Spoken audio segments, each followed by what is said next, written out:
Hello everyone. Top 20 MCQs for your board exams की जो series है, 2025 के जो बोर्ड एग्जाम्स है क्लास 10 के, उसके लिए जो हमने ये सीरीज स्टार्ट की थी, इसमें हमने केमिस्ट्री पूरा किया, बायोलॉजी आज पूरा कर रहे हैं। So we are taking our last chapter of biology, or environment. ठीक है। अगर आपने केमिस्ट्री का देखा नहीं है तो मैंने प्लेलिस्ट नीचे डिस्क्रिप्शन बॉक्स में डाल दी है, तो केमिस्ट्री के सारे लेक्चर देख लिया करो और फिर उसके बाद ही बायोलॉजी वाला सेक्शन देखो सीक्वेंस में, ठीक रहेगा आपके लिए। And then will move to the physics part. But जो बायोलॉजी के भी जो मैंने चैप्टर्स इस टॉप 20 MCQs के थ्रू आपको पढ़ाए हैं, तो उसमें मैंने बहुत डिटेल तो नहीं लेकिन काफ़ी अच्छे से कॉन्सेप्ट्स को क्लियर किया है। तो MCQ सॉल्व करते करते जो कॉन्सेप्ट्स लगते हैं, वो भी तो हम उसको भी तो हम प्रिपेयर कर ही रहे हैं, तो that will be helpful for your some short and long answers also. तो उसको भी साथ ही साथ रिवाइज करते जाओ। और चलो let's begin with our environment chapter. ठीक है। तो पहला क्वेश्चन लेते हैं। चलो, identify the food chain in which the organisms of second trophic level are missing. अब देखो, ट्रॉपिक लेवल क्या होती है। तो ट्रॉपिक लेवल जो है वो है आपकी, जैसे सबसे नीचे रहते प्रोड्यूसर। ठीक है। फिर प्रोड्यूसर के ऊपर कंज्यूमर्स में प्राइमरी कंज्यूमर। ठीक है। फिर सेकेंडरी कंज्यूमर उसके ऊपर, और फिर टर्सरी कंज्यूमर। टर्सरी कंज्यूमर मतलब ये आप उसको लगा तो एपेक्स कार्निवोर बोल दो। ठीक है। एपेक्स कार्निवोर बोल दो। ठीक है। तो इसमें से सेकेंड ट्रॉपिक लेवल का कौन मिसिंग है? अगर चार एलिमेंट्स होंगे तो ये चार होंगे, लेकिन अगर तीन ही होंगे तो फिर first trophic level, second trophic level, third trophic level, fourth trophic level. लेकिन इसमें से सेकेंड ट्रॉपिक लेवल का मिसिंग कहाँ पे है? तो देखो, grass is the first trophic level क्योंकि वो प्रोड्यूसर है। गोट फीड्स ऑन ग्रास, यस, आया समझ में? तो ये सेकेंड ट्रॉपिक लेवल है। और गोट पे लायन फीड करता है, तो थर्ड ट्रॉपिक का हुआ। So here nothing is missing. फिर इसमें देखो, जू plankton, phyto plankton, small fish, large fish. इसमें क्या हुआ है देखो, सबसे नीचे आएगा फाइटो प्लैंक्टन।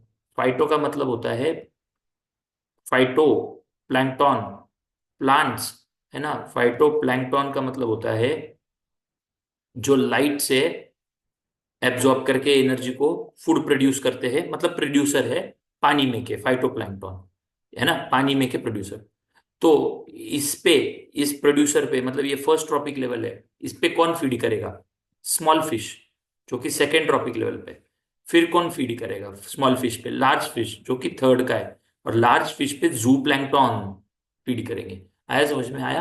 तो जू प्लैंक्टन, लेकिन फर्स्ट सेकेंड थर्ड हमारे पास इसमें सेकेंड ट्रॉपिक लेवल का मिसिंग है क्या? नहीं है। है, इसमें मिसिंग नहीं है। सी में देखो, टाइगर है, ग्रास है, स्नेक है, फ्रॉग है। अब ये तो बहुत इजी है, क्योंकि ग्रास दिया हुआ है तो ग्रास के ऊपर चाहिए हमको ग्रास हॉपर, ये सेकेंड ट्रॉपिक का जो है। या ग्रास हॉपर मतलब ये चाहिए जो ग्रास को खाए, बराबर। तो सेकेंड ट्रॉपिक लेवल का यहाँ पे है ही नहीं। डायरेक्टली क्या है? फ्रॉग है, जो कि फ्रॉग है ना, जो ग्रास हॉपर को खा रहा है। स्नेक फ्रॉग पे डिपेंड करता है, और टाइगर तो वो तो एपेक्स वाला ही है, वो थर्ड या फोर्थ ट्रॉपिक लेवल पे आ जाता है। तो फिर इसका मतलब ये है कि इसमें सेकेंड ट्रॉपिक लेवल का जो है वो ऑर्गेनिज्म मिसिंग है। So option C is the answer. ठीक है। डी में आपको बता देता हूँ, कोई मिसिंग नहीं है।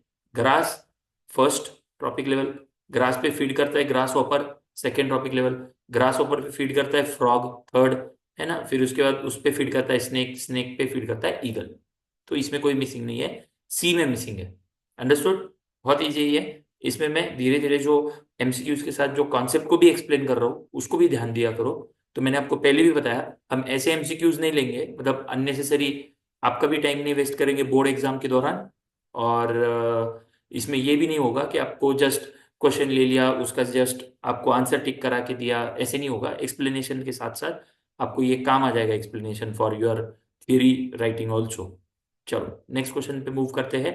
वैसे छोटा चैप्टर है, तीन चार इंपॉर्टेंट कॉन्सेप्ट है उसमें, उतने समझ जाएंगे, बहुत ज़्यादा डिटेलिंग इसमें है नहीं।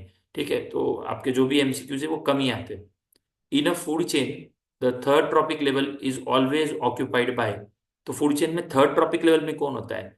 हर्बीवोरस नहीं होते। हर्बीवोरस तो वो प्रोड्यूसर के बाद होते हैं इमीडिएटली, ये सेकेंड ट्रॉपिक लेवल पे होते हैं। प्रोड्यूसर जो होते हैं वो तो ऑब्वियसली फर्स्ट ही रहेंगे क्योंकि वो प्रोड्यूस कर रहे हैं। डिकम्पोजर्स लास्ट होते हैं, लास्ट एकदम डिकम्पोज करते हैं ना, ऑर्गेनिक मैटर को डिकम्पोज करते हैं, वो लास्ट होते हैं। तो फिर थर्ड ट्रॉपिक लेवल पे यूजुअली आपको मिलेंगे कार्निवोर्स। थर्ड ट्रॉपिक पे, ये फोर्थ पे मिल सकता है आपको, है ना। तो थर्ड ट्रॉपिक लेवल पे you will find usually carnivore. चलो नेक्स्ट मूव करते हैं। In the given food chain, suppose the amount of energy at the fourth tropic level is 5 kilojoule. What will be the energy available at the producer level? तो fourth trophic level पे, यानी कि fourth trophic level पे 5 kilo joule बचता है।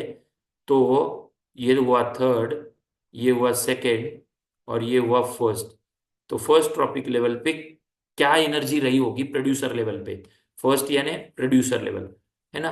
तो producer level पे क्या, सॉरी, प्रोड्यूसर लेवल पे, प्रोड्यूसर लेवल पे क्या एनर्जी रही होगी? तो यहाँ पे आपको 10% एनर्जी लॉ यूज करना है ना। 10% एनर्जी लॉ क्या बोलता है? 10% एनर्जी लॉ बहुत सिंपल है। वो क्या बोलता है कि eight every trophic level, eight every trophic level, ऊपर ऊपर जैसे जाएगा, eight every trophic level only 10% of, only 10% of energy is available, है ना। Eight every trophic level previous से उसके आगे सिर्फ 10-10% की एनर्जी अवेलेबल रहती है ना। तो यहाँ पे 5 किलो जूल अगर फोर्थ ट्रॉपिक लेवल तक रही है, तो इसका मतलब उसके पहले जो लेवल रहेगी उसमें कितनी एनर्जी होगी? उसमें होगी 50 किलो जूल। सोचो, बेसिक मैथ से ही है, क्योंकि इसी का 10% तो 5 होता है ना। और यहाँ पे 500 किलो जूल रही होगी, और यहाँ पे 5000 किलो जूल रही होगी। आप सोच के देखो, 5000 का 10% 500 होता है, तो बस 500 बचा। 500 का 10% 50 होता है, और 50 का 10% 5, तभी तो 5 आता है यहाँ पे। तो इसका मतलब फर्स्ट टॉपिक में 5000 किलो जूल की एनर्जी अवेलेबल रही होगी। आया समझ में, प्रोड्यूसर के पास। डन। ये 10% एनर्जी लॉ बहुत ज्यादा जरूरी है, मैंने लॉ भी बताया। चलो, accumulation of non-biodegradable, accumulation of non-biodegradable pesticides like DDT in food chain in increasing amount at each higher trophic level is known as, अब ये तो सीधी सी डेफिनेशन है, this is known as biomagnification. Biomagnification क्या होता है मैं आपको एक्सप्लेन करता हूँ, देखो क्या होता है। ये एक एग्जांपल से एक्सप्लेन करता हूँ मैं। देखो, जैसे कि मान लो कि कुछ इंसेक्ट्स है, कुछ ग्रास होपर्स है, कुछ इंसेक्ट्स है, इनके ऊपर हम स्प्रे करते हैं। मान लो इनके ऊपर हमने स्प्रे कर दिया डीडीटी को, डीडीटी को, कोई केमिकल फर्टिलाइजर, कोई पेस्टिसाइड, है ना, ऐसा हमने स्प्रे कर दिया। अब ये इंसेक्ट्स और ग्रास होपर फूड चेन के जरिए, इस पे कौन फीड करेगा? इस पे फीड करेगा फ्रॉग, है ना। फूड चेन के जरिए ये फ्रॉग में चला गया। अब फ्रॉग, है ना, फ्रॉग उस पे फीड करेगा, और फ्रॉग पे फीड करेगा स्नेक, ठीक है, और स्नेक पे फीड करेगा ईगल, ठीक है, सपोज। तो फिर हो क्या रहा है कि यहाँ पे जो डीडीटी स्प्रे किया था इन इंसेक्ट्स पे, ग्रास होपर्स पे, फ्रॉग जो है वो इन पे फीड हो रहा है। तो ये डीडीटी फ्रॉग के पेट में चला गया, फिर फ्रॉग से स्नेक के बॉडी में चला गया, है ना, क्योंकि फ्रॉग को स्नेक खा रहा है, स्नेक को ईगल। तो वैसे वैसे करते करते क्या हो रहा है, ये जो डीडीटी का कॉन्सेंट्रेशन है, ये डीडीटी का concentration as we go here, as we go here in the food chain, आगे आगे, तो वो डीडीटी का कॉन्सेंट्रेशन बढ़ते जाता है, इंक्रीज होते जाता है at every trophic level. So increasing amount at each higher trophic level, उसी को बोलते हैं बायो मैग्निफिकेशन। यानी ये बायोलॉजिकल मटेरियल जो है, ये बायोलॉजिकल मटेरियल जो है, इसका मैग्निफिकेशन हुआ, उसी को बोला बायो मैग्निफिकेशन। समझ में आया? उनके बॉडी में मैग्नीफाई होते चला गया, तो हमने बोला बायो मैग्निफिकेशन हुआ। ठीक है, तो ये वर्ड ध्यान रखना, it is called as bio magnification. Pollution या यूट्रोफिकेशन नहीं बोलते, यूट्रोफिकेशन अलग चीज होती है, ठीक है। एक्यूमुलेशन भी नहीं, बायो मैग्निफिकेशन, मैग्नीफाई होना। एनसीईआरटी में बहुत अच्छे से उस टर्म को दिया हुआ है। organisms of higher trophic level which feed on several types of organisms belong to lower trophic level constitute the, बहुत सिंपल डेफिनेशन है, देखो, जो हाइयर ट्रॉपिक लेवल के ऑर्गेनिजम्स है वो नीचे सेवरल टाइप ऑफ ऑर्गेनिज्म पे फीड कर सकते हैं ना, और फिर जैसे कि मैं बता लूं कि टाइगर है, क्या ये टाइगर सिर्फ डियर पे फीड करेगा क्या? लोअर ट्रॉपिक लेवल के नहीं। ये रैबिट पे करेगा क्या? सिर्फ रैबिट पे नहीं, रैबिट है, डियर है, इसके पास और बहुत सारे है ना, बहुत सारे ऑप्शंस है। तो इसके पास अलग अलग ट्रॉपिक लेवल के बहुत सारे ऑप्शंस है। आया समझ में? तो इसी को हम क्या बोलते हैं, इस ये एक एक साइड से जाएगा। जैसे टाइगर डियर पे फीड करेगा, डियर ग्रास पे फीड करेगा। तो अगर ये पर्टिकुलर पार्ट मैंने बताया, तो इसको हम क्या बोल रहे हैं, ये फूड चेन है। लेकिन ये तो इधर भी फीड कर रहा है, इधर भी फीड करता है, तो इसको फूड वेब बोलते हैं ना। कॉम्प्लेक्स हुआ ना ये। तो ये बहुत सारे फूड चेन को मिक्स किया, तो ये अलग अलग इस पे फीड करेगा, तो उसको बोलते हैं फूड वेब। समझा ये? Okay. So this is called as food web. Done. चलो आगे लेते हैं। क्या है next? Flow of energy in an ecosystem is always. इसका आंसर है यूनिडायरेक्शनल। कैसे? एक्सप्लेनेशन को देखो। दो स्टेटमेंट बहुत इंपॉर्टेंट है हमारे एनसीईआरटी के हिसाब से। जो फ्लो ऑफ एनर्जी होता है, इट इज ऑलवेज यूनिडायरेक्शनल। और इसके साथ आप कंफ्यूज ना हो, इसलिए मैं आपको दूसरी स्टेटमेंट भी बता रहा हूं कि फ्लो ऑफ न्यूट्रिएंट जो होता है, फ्लो ऑफ न्यूट्रिएंट जो होता है, वो सिक्लिकल होता है। ठीक है, वो सिक्लिकल होता है। ठीक है, साइक्लिकल बोलो, सिक्लिकल बोलो। तो यूनिडायरेक्शनल और सिक्लिकल में फर्क क्या है? तो फ्लो ऑफ एनर्जी जो होता है, तो आप सिंपल सी बात है, सन है, ठीक है, और सन से जो यहाँ पे आपको जो रेडिएशंस आ रहे हैं, लाइट एनर्जी आ रही है, प्रोड्यूसर्स उसको ले रहे हैं। प्रोड्यूसर्स के बाद वो कंज्यूमर्स में जा रहा है। कंज्यूमर्स मरने के बाद, उसको डिकम्पोज होने के बाद, डिकम्पोजर्स उसको डिकम्पोज कर लेते हैं। और डिकम्पोज होने के बाद वो जमीन में चला गया। ठीक है, वो सॉइल में चला गया, और सॉइल में फॉसिल वगैरह भी बने। लेकिन फिर भी जो एनर्जी सन से आई थी प्रोड्यूसर के पास, क्या वो एनर्जी फिर से सन को गई क्या? फिर से सन को नहीं गई ना।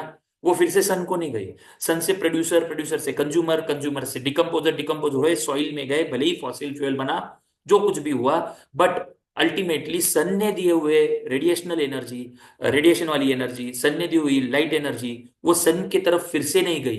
देयरफॉर जो एनर्जी गई वो कैसी हुई? फ्लो। फ्लो कैसी हुई? एनर्जी का फ्लो कैसे हुआ? सन, सन से प्रोड्यूसर्स, प्रोड्यूसर से कंज्यूमर्स, कंज्यूमर से डिकम्पोजर्स, डिकम्पोजर से मतलब सॉइल में चला गया।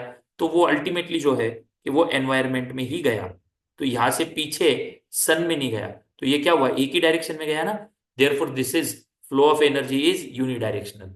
अब फ्लो ऑफ न्यूट्रिएंट्स की बात कर लेते हैं क्वेश्चन को, और अगर आया ऐसा तो आप कर सकते हो। न्यूट्रिएंट्स में जैसे कि आपका CO2 न्यूट्रिएंट होता है, carbon cycle, water cycle, phosphorus cycle, nitrogen cycle.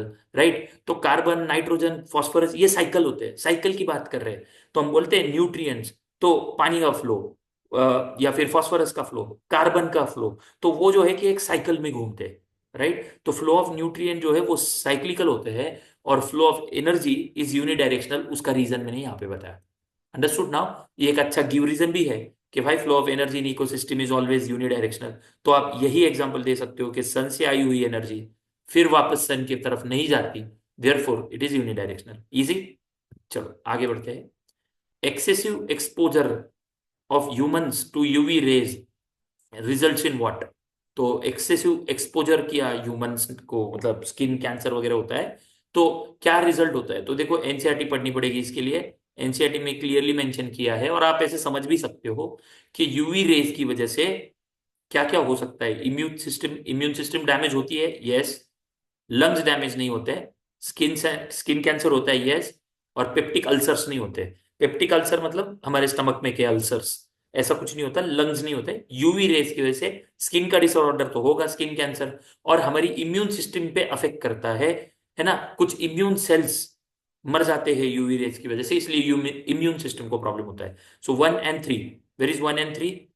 Okay, so ये रिजल्ट करेगा 1 and 3, जो हमने करेक्ट किया यहाँ पे सी में है। So 1 and 3, got it? Easy है ये। ठीक है, next. In the given figure the various trophic levels are shown in a pyramid, at which trophic level is maximum energy available? तो मैक्सिमम एनर्जी, यहाँ से यहाँ पे जाते हैं 10% ही मिलती रहती है। तो यहाँ पे जितना होगा, यहाँ पे 100 होगा, तो यहाँ पे 10 होगा, यहाँ पे सिर्फ 1 ही होगा, यहाँ पे 0.1 हो जाएगा। तो सबसे मैक्सिमम एनर्जी जो है वो T1 प्रोड्यूसर लेवल को रहती है। किसको रहती है? प्रोड्यूसर लेवल को। 10% एनर्जी लॉ देखा ना, तो this is producer T1। So where maximum energy will be available? Option C, T1।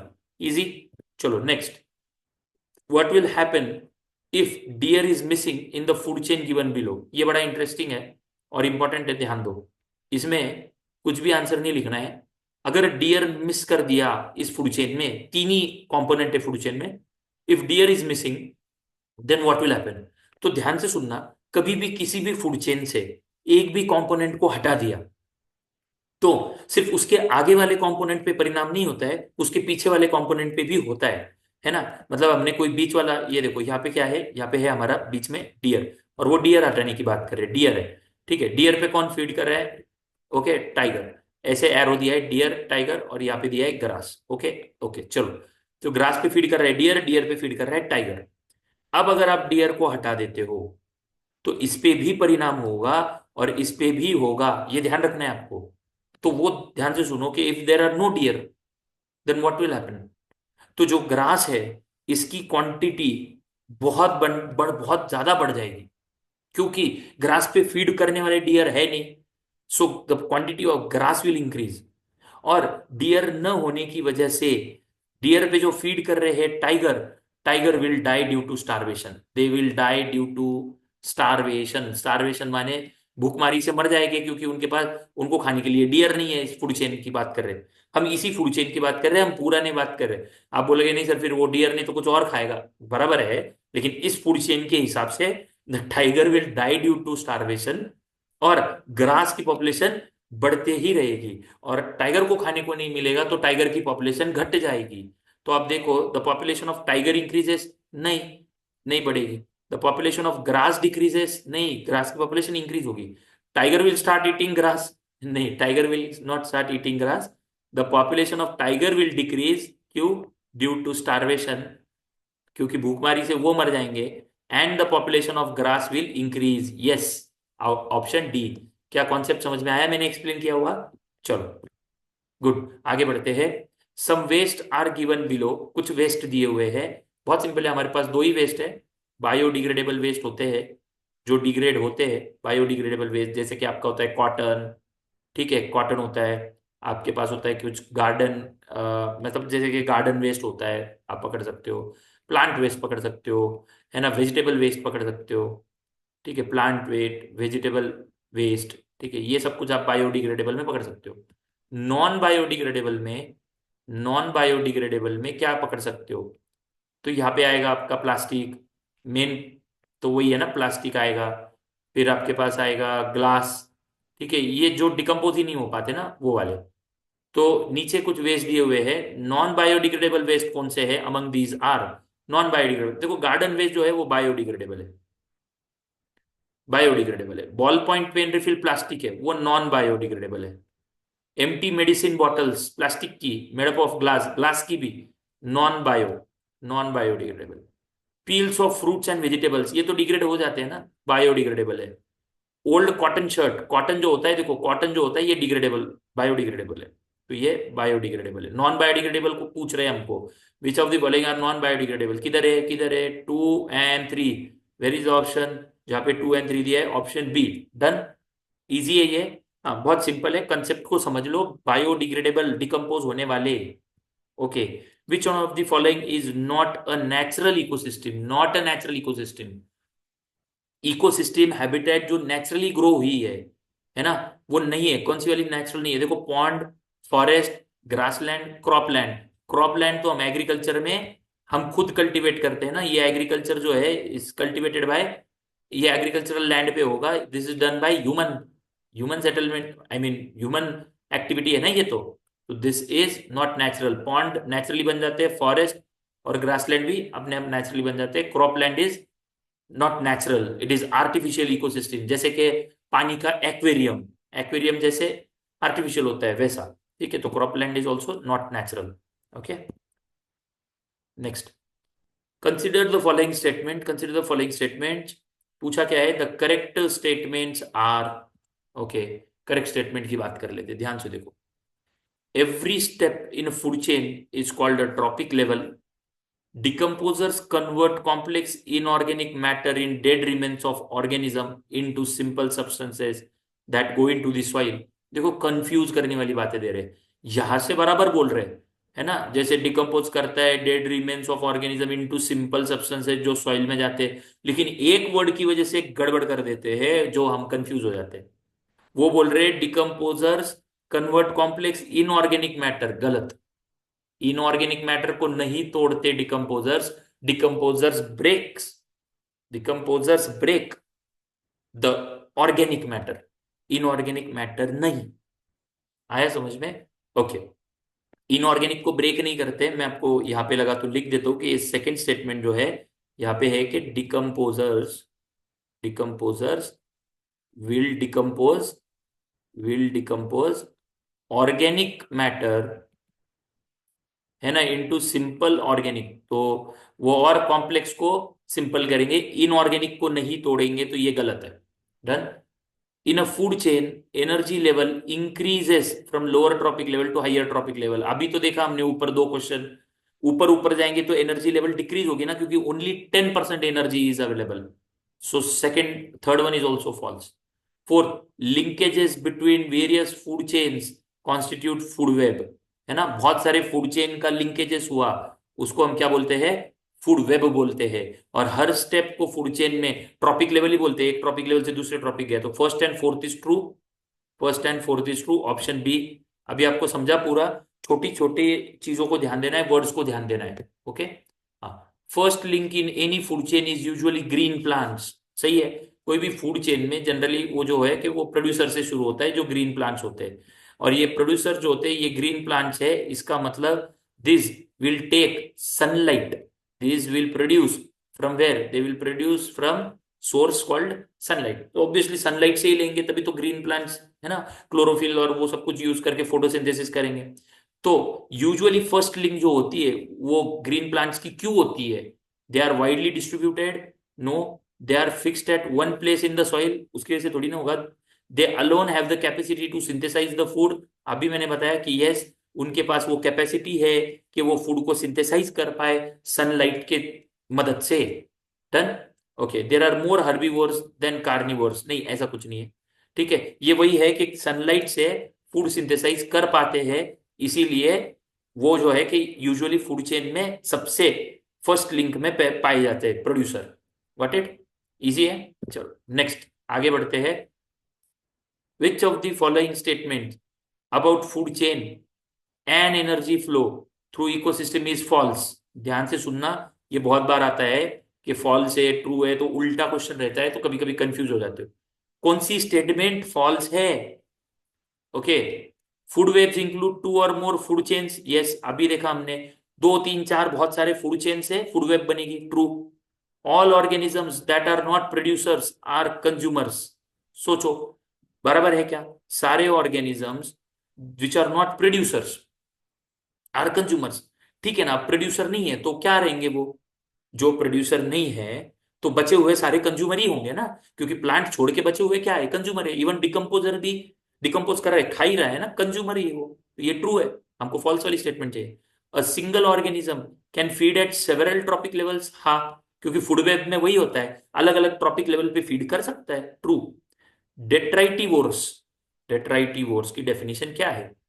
डेट्राइटिवोर्स यानी those which feed on, those which feed on dead and decaying matter, ठीक है, जो डेड और decaying organic matter पे feed करते हैं उसको डेट्राइटिवोर्स बोलते हैं, ठीक है, डेड और डिकेइंग मैटर पे फीड करने वाले। तो detritivores feed at all trophic levels except the producer level, except the producer level, नहीं, ये डेट्राइटिवोर्स है, ये किधर भी फीड करेंगे, they feed on producer also, क्योंकि प्रोड्यूसर ऑर्गेनिक भले ही हो और वो खुद प्रोड्यूसर क्यों ना हो, तो वो प्रोड्यूसर पे भी फीड करेंगे, क्योंकि प्रोड्यूसर भी कभी ना कभी मरने ही वाले हैं।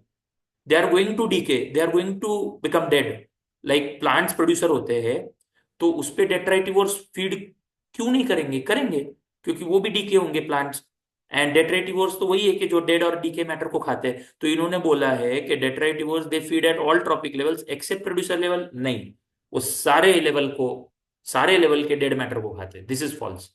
अंडरस्टूड। अगला ट्रू है कि देख लेते हैं। The lower the trophic level the more energy available. हाँ बराबर है, 10% से। सबसे नीचे producer, lower trophic level level रहेगी तो एनर्जी ज्यादा है कि नहीं? ऊपर ऊपर जाएंगे तो एनर्जी कम होगी, हायर जाएंगे तो एनर्जी कम होगी। Lower the trophic level high energy available, more energy available, true है ये। तो D is the false.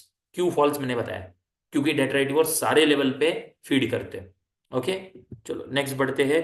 Which of the following is an abiotic component of an ecosystem? Abiotic, non living thing, लेकिन natural चाहिए। ठीक है, natural component चाहिए, environmental component चाहिए, लेकिन कैसा होना चाहिए? नॉन लिविंग थिंग होना चाहिए ना। अबायोटिक मतलब क्या? Non living thing. बायोटिक मतलब लिविंग थिंग। तो देखो बैक्टीरिया, फंगाई, प्लांट्स, नहीं, this are all biotic components. Humus जो होता है, ह्यूमस मिट्टी रहती है बेसिकली। ह्यूमस क्या होता है? ह्यूमस क्या होता है? ह्यूमस जो होता है वो अपना जो होता है कि जैसे ब्राउन सॉइल, ब्राउनी सॉइल ऐसा कुछ नहीं, लेकिन सॉइल प्लस कुछ डेड लीव्स, ठीक है, और dry leaves, dead leaves etcetera, उसका सब है ना ह्यूमस। न्यूट्रिएंट्स वगैरह मिक्स है, तो ये सब कुछ सॉइल वाली बात चल रही है। तो नॉन लिविंग थिंग है, नेचुरल कंपोनेंट है लेकिन नॉन लिविंग थिंग है, इसीलिए ह्यूमस इज द आंसर, जो कि एबायोटिक है। Next, as it travels along the food chains the concentration of DDT. हमने देखा बायोमैग्निफिकेशन में, तो यहाँ पे वो वाली कंसेप्ट है, बायोमैग्निफिकेशन। कौन सी कॉन्सेप्ट है? बायोमैग्निफिकेशन। जैसे डीडीटी ट्रेवल करेगा आगे आगे के फूड चेन में, और फूड चेन में आगे आगे जाएगा, तो डीडीटी की क्या होगी? लेवल जो है वो इंक्रीज होगी। ये हमने बायोमैग्निफिकेशन में वही देखा था ऊपर के क्वेश्चन में। हर एक आगे के ऑर्गेनिज्म में वो कॉन्सेंट्रेशन बढ़ते जाता है डीडीटी, क्योंकि वो उस पर फीड होता है। उसने खाया ज्यादा क्वांटिटी में, उसके ऊपर वाले ने खाया ना, तो डीडीटी का concentration goes on increasing. Okay, it increases. Done. चलो next, DDT was accidentally added to the water of a lake. DDT add किया लेक में, all the organism in it would be affected by DDT. Which of the following organism would be affected the most? अभी lake के अंदर most affected है ना, तो फिलहाल तो हम मैन की बात नहीं करेंगे। Birds living in the lake, fish living in the lake, and aquatic plants in the lake. Okay, fish, birds और एक्वेटिक प्लांट्स, इन तीनों में कौन किस पे फीड करता है? तीनों भी एक्वेटिक लाइफस्टाइल में है। तो मुझे बताओ कि पहले एक्वेटिक प्लांट्स आएंगे जो प्रोड्यूसर से, तो एक्वेटिक प्लांट्स ये है हमारे प्रोड्यूसर्स। और मुझे एक बात बताओ, प्रोड्यूसर्स पे हमने डीडीटी एक्सीडेंटली, चला गया मान लो, DDT was accidentally added to water, okay, लेकिन एक्वेटिक प्लांट्स को खाएगा कौन? एक्वेटिक प्लांट्स पे फीड करेगा कौन? तो एक्वेटिक प्लांट्स पे फीड करते हैं फिशेस, बर्ड्स नहीं डायरेक्टली, बर्ड्स नहीं। कौन फीड करते हैं? बेसिक छोटे मोटे फिशेस जो है वो इस पे फीड करते हैं। Okay, fish, aquatic fish. और फिश पे फीड करते हैं बर्ड्स। मैन की यहाँ पे बात नहीं है कुछ। बर्ड जो है विच ईट फिश, विच ईट फिश, ये इस पे फीड कर रही है फिश पे।